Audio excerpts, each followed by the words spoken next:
chairs in the picture. Now you tell them, hey, everybody, we are live. We are live here for our weekly happy half hour. How many are these now? What are we up to? Ooh, I don't know. 90, Oh, 90, 90, 90, 90. 90? Oh my goodness. 90. 90. Wow.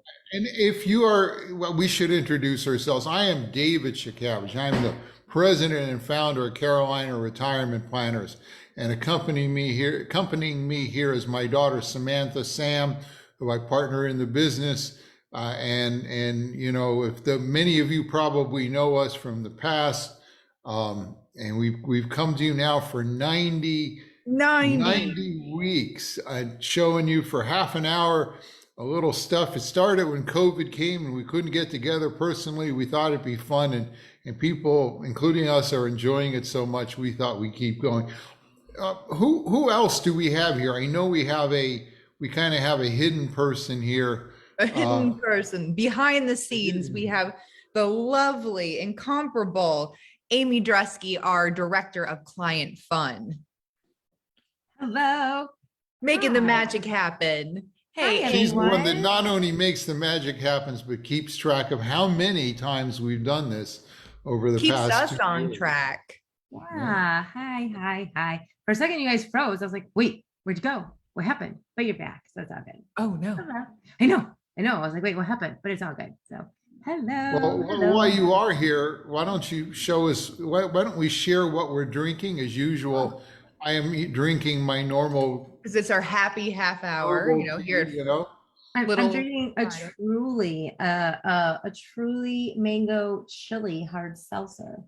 I always got to find something funny. So I am drinking, my husband brought this back from Aviator. It's the Three Ooh. Bones Kolsch style ale.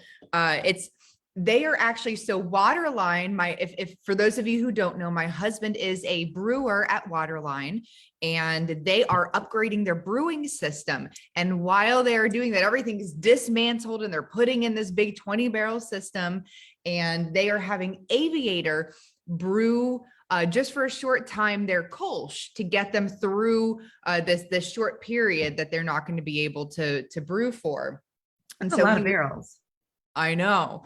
So it's you know, for many of you, you know, Waterline, the Kolsch is their flagship beer. So it's the one that you'll see out the most often at other restaurants, and you know, the most popular at their bar.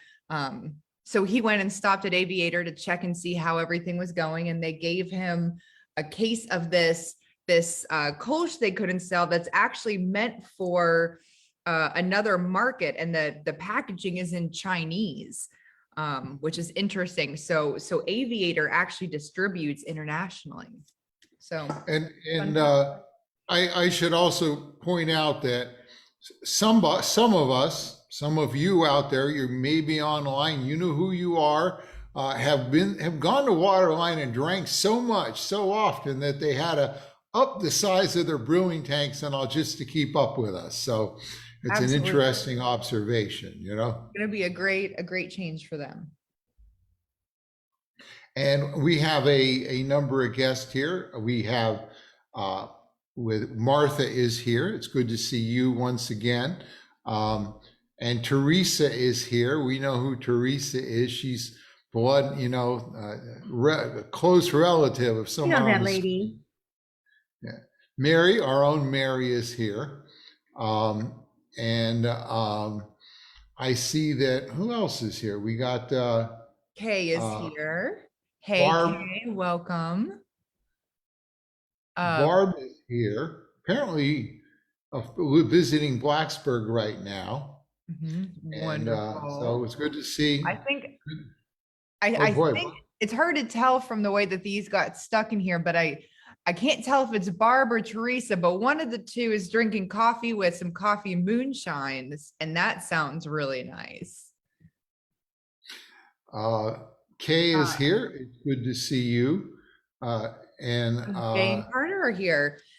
Jay It and is Carter. also a really cool day today. There are two really important things about today. The most important one is that it is my mom, Sandy's birthday. So I don't know if my mom is Happy tuned birthday, in happy right now, birthday. but happy birthday to my mom, Sandy. She is the light of our lives, and she is so wonderful, and we just love her so much. And if you come into our office, you may see her bopping around the office here and there. But we're just so thankful to have her in our lives. And the other day that is today is I think National Bulldogs Are Beautiful Day, Yeah. right? and, Guys. and And if you need any further proof, we've got Turnip and Yeti right there. Yep. Showing off their good luck. The little one is the mom and Yeti is the daughter. Yeah. Now I'm gonna put them down and get back to work because they're heavy. They're French bulldogs, but they're heavy. And we've got Ed and Renee here today too, saying hey. So welcome everybody. yeah. And what was it we were covering today? Does anybody remember? I remember very acutely because this morning you were waving a broom around. And I've been doing a little bit of this myself. I've been trying really hard every weekend.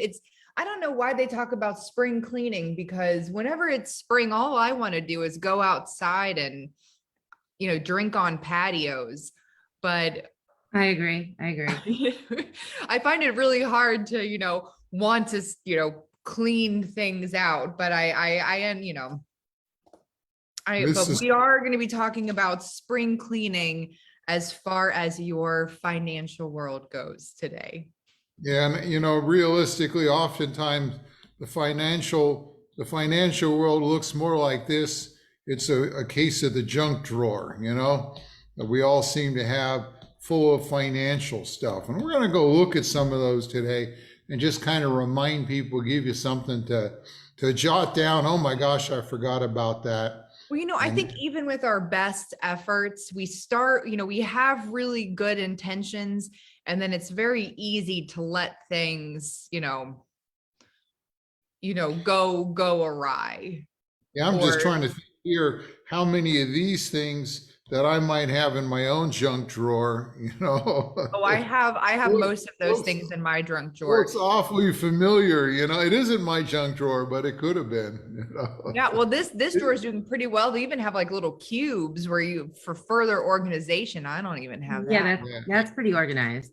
Yeah. It's a lot better looking than my junk drawer. A little plastic bag, a little Ziploc bag, Somebody has one out there that can compete with it, let us know, So this is our junk drawer. What are the kind of things that you need to think about? I'll start with one, and that is, we often see life policies,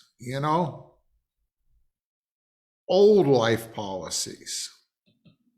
A lot of people might find, if they root around, an old policy. Now, you probably don't have one older than this, as old as this, because this is 98 years old. This was 1904. I think this is a policy from that date. But a lot of people have ones that their parents bought them, or I've often seen some that are kind of printed on like that onion paper, with a carbon copy. And dang, if you call the company up and ask them, they'll tell you, yeah, that's a good policy. It's all, but you ought to, one, make sure you got it and you haven't lost it. And two, is it the right thing to still have? Sometimes it's a policy that's kind of got filled up with cash and has enough cash that you might say, well, I can take it out and do something else with it. Or if it's a bigger policy and old enough, you might be able to move the cash to a new policy that has long-term care benefits and things, and you can do that, just kind of slide the cash over with an exchange. And inversely, some people find out that their policies, they're getting to the age where their policy their premiums are not going to fund their policy as long as they originally thought it was. So it's always nice to go ahead and check in on those. Some of the older policies are not designed as well as the newer ones. Yeah, where they were a instead of a whole life policy, which almost always is just can't fail if you pay the premiums. They're a policy based on an index or something. Some of the newer ones conceivably can run out, particularly if they were run back when interest rates were really high. So we always like to have people run, have the company run a current illustration and just check to be sure it's good. Because when they fail, they usually fail real quick. They'll look okay, and then over 4 or 5 or 6 years, they'll disappear. And if you catch it early enough, you can either save it or take the money out and do something else with it. So, and I'm sure that we'll be talking about this again, or well, I think we will, but if not, go ahead, check your beneficiaries while you're at it. yes, that's there you want. That's one of the other things. Remind me on the last slide to touch on that, because that's kind of a good beneficiary slide. So this is one thing. Well, life policies, old life policies. Then we have 401ks. Sam, have you ever met with someone that has a bunch of 401ks from companies they worked with in the past? It is absolutely common. It is very common. Is not uncommon to meet with somebody who has a slew of 401ks that they've picked up they've accumulated over the years. Yeah, and they might have 5, 10, 15,000 or some amount, and they don't know what it's in, and they aren't coordinated, and it kind of makes sense to bring that together in one place where you know what it is. You can transfer it. It won't cost you anything in taxes, but you can at least be sure the money's well, has been taken care of. That you have a strategy. It's just not a bunch of stuff. Having 3 or 4 or 5 policies all is not the same as diversification. They may all be invested in the same thing. You want to be able to coordinate it. And I think the record, I'm trying to remember. I had one some years ago when we added up all the policies they had. It was like 18 or 22 or something. It's just hard to keep track of it, hard to coordinate it. So that's another pretty key thing. Okay. Ooh, everybody's favorite, and this is taxes. Oh, I know some of us are, for the first year, I actually owed taxes. So I did my taxes back in like February, but I waited until April to file and pay. Yeah. So you have 2 things here. One is, a lot of people feel real pride that they got a refund, but in the ideal world, you kind of want to pay as much as you can, as much as you can at the last minute, because better you have use of it than them. Now, you don't want to go too far, because then they'll penalize you for not paying on time. But do you have the right deductions on your pensions and Social Security, or if you're working your wages? You kind of want to even things out. And this is a good time to do that, because you kind of know where you were for last year, and you can say, do I need to make adjustments? Yeah, I actually had that conversation with a client just this week who came to me and said, hey, I have been under withholding, and we changed some of the withholdings on their distributions because they just filed their taxes. So absolutely. There's other games you can play if you're pulling money out of IRAs and stuff. Getting money somewhere, you can go to some of your other things and say up their withholdings to compensate for taxes somewhere else. The other thing you want to always worry about is Roth conversions. How much should I do today? Is there a right amount I should be thinking about, what's my plan? Especially in years where maybe you are changing jobs or you've just retired and you don't have a big income this year, you're living off a money market or something. Good time to think about Roth conversion. So about this time of year, taxes should come on your mind. Are we doing the right things? You know, is that sort of the right strategy? Let's see, what's next? Oh, anybody out there who has not started Social Security? You know, we got any folks in that? I haven't. I mean, don't you think it'd be more compelling, Dad, to show like a Social Security card or something? Well, you know, it would be nice because they got those nice little cards. They say Yeah. Social Security on it. You I've know, got I mine found somewhere, out. right? I found out years ago when I was, you know, for many years I've taught. You know, we've taught classes and in workshops at Brunswick Community College or UNCW or Cape Fear, and we've done it there. And I found out that apparently the SEC and all the people that check things for compliance don't like it when we use Social Security cards. I don't know. I guess they think we're somehow associating ourselves as being sanctioned by the Social Security Administration by having a picture of the card. I don't know, but that's why when I looked at them, I said, I better play it safe and use some kind of emblem. But if you haven't started your Social Security, you know, one of the things, those of you who, most folks who worked with us, we've got fancy software we run it through that calculates if you take it now versus later, depending how long you live, how far ahead, how much more money might you get. And it's not unusual for it to be the hundreds of thousands. Sometimes the one person should start early and one should let it go longer. Because remember, the highest Social Security goes to the last person standing. So as often happens, you know, the husband, say, has the biggest salary. If he waits and starts his later and then he dies, his wife gets the higher amount. So you want to be, if you haven't done that, you want to be thinking about that. Remember too, if you start too soon, if you start your Social Security before you get to 66, 67, your full retirement age, and then you go back to work and you're still working, there you actually start paying back into Social Security. They start taking it away and returning it to Social Security, which will credit you later, but it's probably not what you want. So just a little hint, a lot of decisions to be made here you need to think about. And what else we got? Oh, this is a good one. A war bond.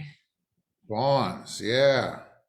A lot of people have bonds they've collected over the years. This is a war bond. Anybody know who this person here is? He's got a great mustache. Yeah, they don't make mustaches like that much anymore. No, it takes a lot, like a lot of testosterone to grow that kind of mustache, right? Amy, do you know who it is? The trivia person in me looks like Grover Cleveland, president, right? Maybe, yeah. Maybe, yeah. Is that Grover Cleveland? Yeah, look at that mustache, right? Am I right? I don't know. What year was he the president? What years? Oh yeah, I was like, that's a trick question. I mean, it was twice. So well, that would be hard. Okay. He was the 22nd and 24th president. I would have to Google the years. Now you're pushing me. If you give me a second, I can Google it. Hold on. Yeah, because a lot of people have old bonds. Sometimes at some point the bond stops growing. Some points it's still growing. And then you need a plan for when do I get the money out? Because if I take the money out, I got to pay tax on the money. And what's the best time and way to do that?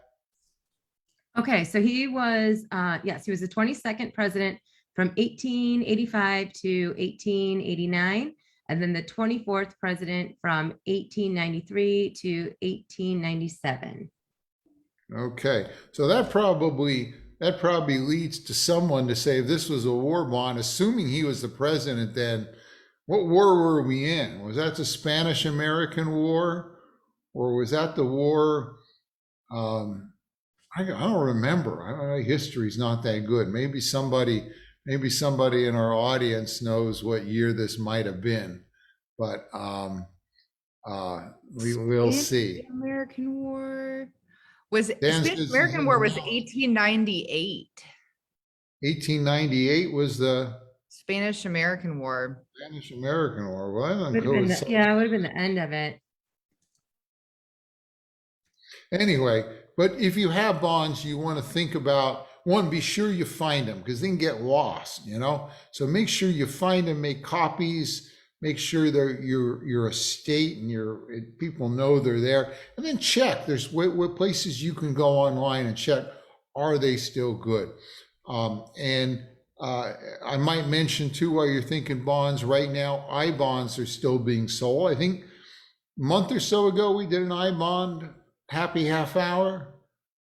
If you go to Carolina Retirement Planners, look under events, I bonds, like they're talking about 10% returns over the next 6 months if you should buy them, say in May. It's getting really interesting. So, you may want to think about that. There's a limited amount you can do. We talked about it back in that one, but it's a good time to kind of reach into that junk drawer and what bonds are in there. What's the housekeeping on bonds? Inherited IRAs. Now, Sam, what's the difference between what's special about an inherited IRA? Who gets the inherited IRA? What is the beneficiary? I don't understand the question. Okay.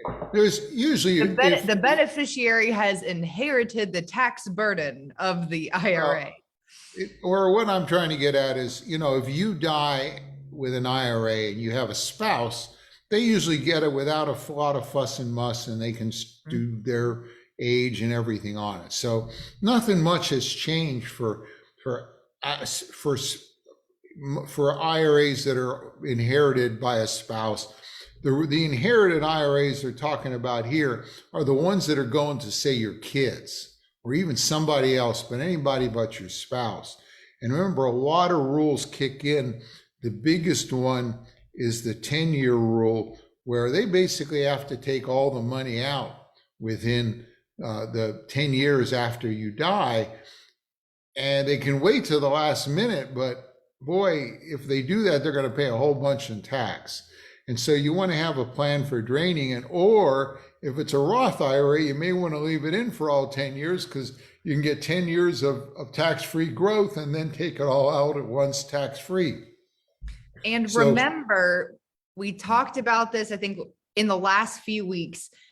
We did just get extra guidance from the IRS, surprise guidance from the IRS, that if you inherited an IRA after 2020 and you're subject to this 10-year rule, if you inherited it from somebody who was not your spouse, and with a few other stipulations, they had met their required beginning date. Basically they were subject to RMDs by the time that they had passed. You not only have to drain the account within 10 years, but you also have to take out RMDs each year for those 10 years. In other words, you can't say, well, I won't take anything out for the next 2 years. I don't want the money, and think you're okay. It's very possible that with an inherited IRA, you may still have what used to be the old minimum distribution for you based on age things. So you got to be really cautious when you inherit something. And it isn't just IRAs. If you inherit non-IRAs, it's one thing. If you inherit a annuity that's a non-IRA annuity, there's rules for that. So just got to be real. If someone passed away in your life recently and left you with something, think, well, I better check all this stuff out. And then lastly, if if you are the person likely to leave money to your kids and your grandkids, you need to think about inheritance, what you're passing on. You know, what's the best way to do it? You know, what's the strategy I should use to minimize their taxes? And that's another thing. Now, what else were we talking about kids? We had another, you mentioned it earlier. Beneficiaries? Yeah, the other thing is, it isn't just the, you know, the 10-year rule and everything else, but on most assets, many assets, you have a beneficiary designation. And let me give you the worst case. Let's say that, and I'll make up a fictitious couple. Let's say Bill got married when he was young, and he took out a life policy so his spouse was okay if he died, but they just, for whatever reason, fell out, got divorced. And he got remarried and had kids and a spouse, and he's got this $100,000 permanent policy that he expects, because his will has been changed, his new spouse gets everything, and he dies. And he never changed the beneficiary on that life policy. It still goes to his ex-wife. Guess who gets it? It's his ex-wife. There's certain places where the beneficiary designation goes over everything. The other thing you want to do is look to see, you know, sometimes with people find people that were on there died, or their world has changed, or things change. So it's really good now and then to go through and say, did we get this all right? Do we have all the right people? We did this 20 years ago. Just kind of a good, just, you know, junk drawer cleaning, house cleaning. Make sure your beneficiaries are the way you want them to be. Okay. Well, that is enough. Yeah. Well, spring cleaning for one spring. I have, you know, two more, or a quick one other point is something that I also think is important to do if you, especially if you are married, or if you're single, and, you know, a great thing to do for your children, or whoever would be caring for your estate, is, you know, compile a file, whether it's a spreadsheet. I love spreadsheets, or, you know, wherever it may be, that has a list of your different assets, your different accounts, your different insurance policies, those numbers. Make sure they know where to find them, and make sure they know maybe where to log in to access them. You know, have all of that information maybe in one core document. So if something were to happen to you, your spouse, your kid, whoever, you know, is able to easily kind of get a view of everything that you have. You know, I know that, like, I have some accounts that I play with that if something were to happen to me, my husband, Neil, wouldn't automatically just know where they are. So it's important for us to, you know, make sure all of anything that we're, you know, the things that are in our bubble are easily accessible to our spouse, our kids, you know, make sure they're easy to find. Sounds good. Well, dig out your thing. I'll mention one other thing.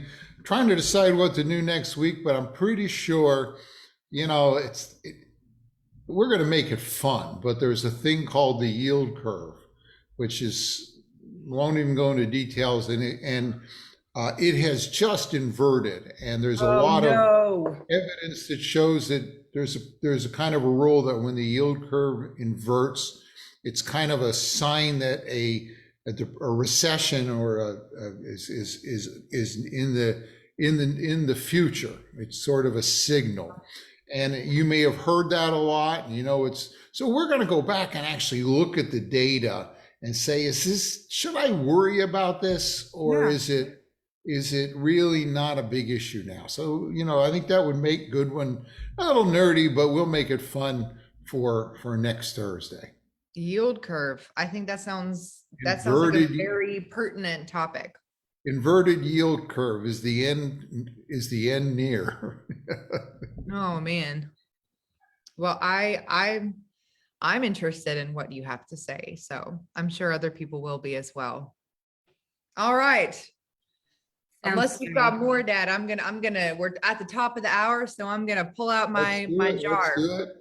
All right. So for those of you who may be new here, each week we give away 2 bottles of wine in a raffle. And to get into my raffle, if you are a member of Facebook, you will have an event each week and you just have to click that you are going and we will enter you.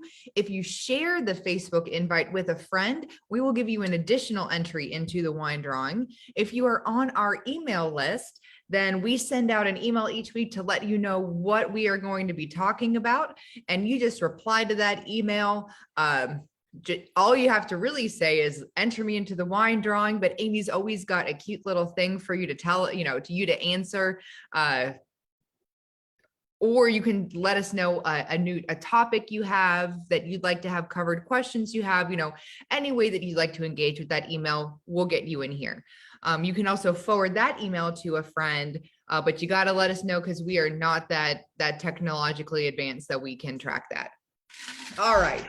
Without further ado, 2 bottles of wine delivered directly to your door.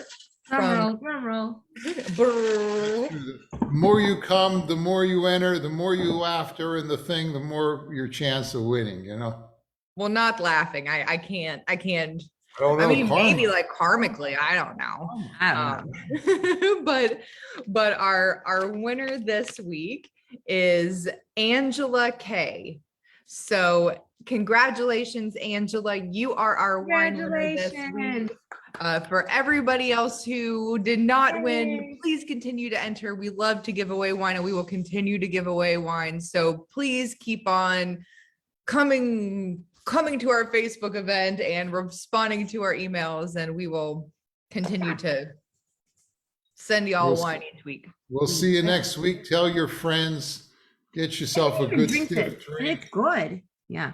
And happy birthday, Mom. Happy birthday. Yes. We'll see you then. See you next week, everyone. Interest inversion, will we survive? We will. A stiff drink. Cool. Yeah, for a good one. Bye, everyone. It'll be whiskey. Whiskey's good. Cheers.